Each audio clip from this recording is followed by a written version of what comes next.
ஒரு அழகான காட்டில் மினி என்ற குட்டி மின்மினி பூச்சி இருந்தாள்.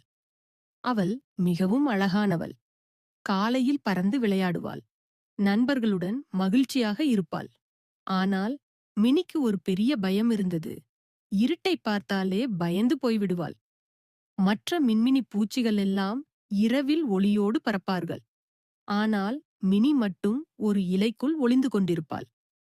இருட்டு, ஐயோ, என்னால் முடியாது என்று சொல்லுவாள். ஒரு நாள் காட்டில் ஒரு குட்டி அணில் தன் தாயை காணாமல் தவித்துக் கொண்டிருந்தது. முழு இருட்டு, வழியும் தெரியவில்லை. அணில் பயந்து அழுதது. அம்மா, அம்மா, எனக்கு யாராவது ஒளி காட்ட முடியுமா?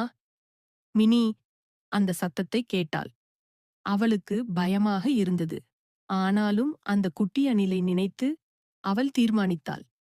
நான் பயந்தாலும் அந்த அணிலுக்கு உதவி செய்யணும். அவள் சிறகுகளை விரித்து மெதுவாக ஒளியூட்டினாள். அவளின் ஒளி அந்த அணிலுக்கு பாதை காட்டியது. அணில் மகிழ்ச்சியாக ஓடி தன் அம்மாவை அடைந்தது. நான் ஒளியாக பிறந்தவள், இருளில் ஜொலிக்கணும் என்றாள் அவள்.